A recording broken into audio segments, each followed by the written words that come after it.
Hello students. तो आज की वीडियो में हम बात करेंगे acceleration due to gravity and its variation. Acceleration due to gravity क्या है? ये आप देख रहे हो मार्कर है। अगर मैं इसको फ्री फॉल करवा दूं, इसको मैंने छोड़ दिया ये फ्री फॉल। जब ये फ्री फॉल में है तो एट द टाइम इसके ऊपर कौन सी एक्सेलरेशन एक्ट कर रही है? इसके ऊपर कर रही है एक्सेलरेशन ड्यू टू ग्रेविटी, क्योंकि ये ग्रेविटेशनल अट्रैक्शन के कारण ही ये मार्कर जो है वो नीचे आ रहा है। तो इसके ऊपर एक्ट कर रही है एक्सेलरेशन ड्यू टू ग्रेविटी जब ये फ्री फॉल में है। इसकी एक्सेलरेशन जो है that is acceleration due to gravity, और उसको हम डिनोट करते हैं स्मॉल जी के साथ। कैपिटल जी के साथ डिनोट नहीं करते, क्योंकि कैपिटल जी हमारा होता है यूनिवर्सल ग्रेविटेशनल कांस्टेंट। जनरली हम इसकी वैल्यू लेते हैं 9.8, एक्सेलरेशन है तो मीटर पर सेकंड स्क्वायर। तो मैंने क्या किया, अगर मैं इसको लिखना चाहूं कि एक्सेलरेशन ड्यू टू ग्रेविटी है क्या, तो मैं लिख सकता हूं it is acceleration of freely falling objects।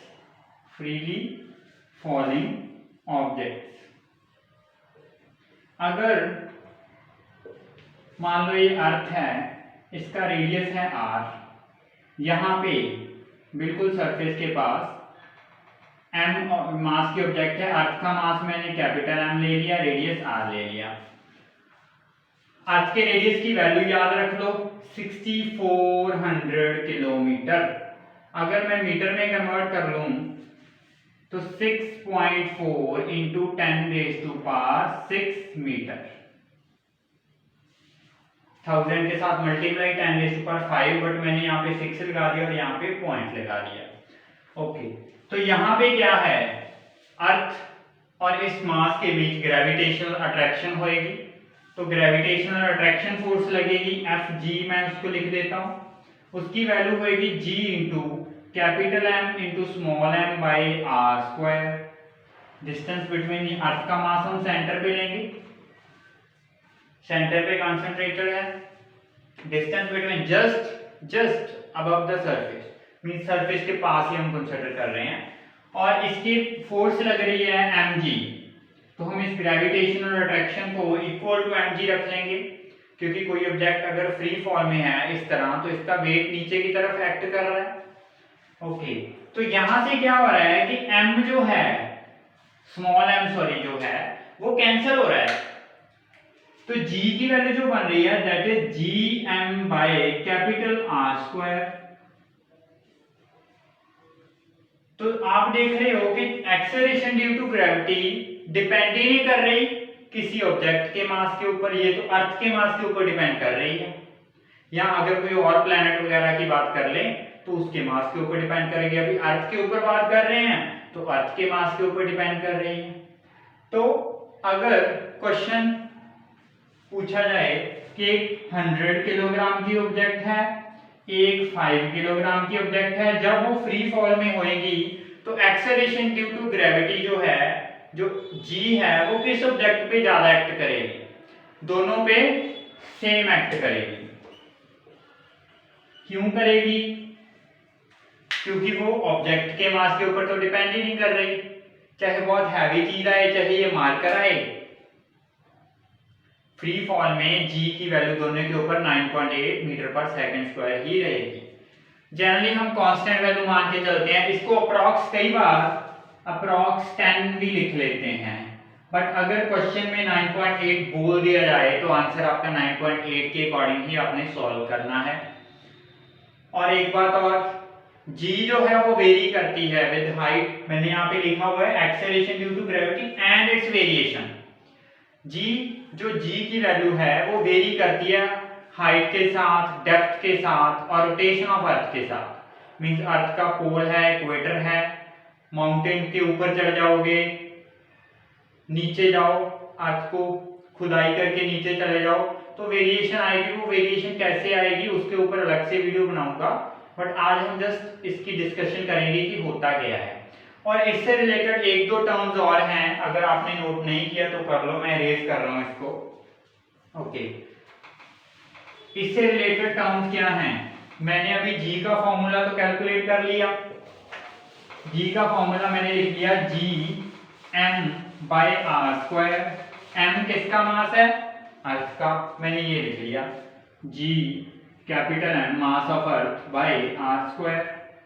तो अगर यहां से आपको कैलकुलेट करने को बोल दें कि कैलकुलेट करो मास ऑफ अर्थ क्या है, उसकी वैल्यू क्या है, मास ऑफ अर्थ क्या है, तो m को एक साइड रख लो और ये बन जाएगा g/² by capital G। Capital G तो बताने की जरूरत ही नहीं है, that is universal gravitational constant. Okay, ये आ गया। This is mass of earth. Numerical value आप कैलकुलेट कर सकते हो। g की वैल्यू 9.8 पुट कर दो, r की वैल्यू मैंने बता दी थी 6.4 × 10⁶ मीटर की फॉर्म में, ऐसा यूनिट्स रख लो। और g की वैल्यू है 6.67 × 10⁻⁻11, या इसको हम 20/3 भी लिख सकते हैं। ये भी लिख सकते हैं, यूनिट होंगे न्यूटन मीटर स्क्वायर पर किलोग्राम स्क्वायर। ये आपका होमवर्क है, न्यूमेरिकल वैल्यू आप खुद कैलकुलेट करना मास ऑफ अर्थ। ओके, नेक्स्ट अगर हम डेंसिटी लिख लें, density of earth, density of अर्थ, तो वो क्या होगी? ये विजिबल है रेड वाला? एक मिनट, अभी थोड़ा सा न्यू है तो कम विजिबल है। Okay, density of earth, density is equal to mass into volume of earth, mass into volume. तो मास तो पता चल गया g/² by capital G, sorry, density is equal to mass upon volume, mass upon volume. तो mass की value क्या है? g/² bye G।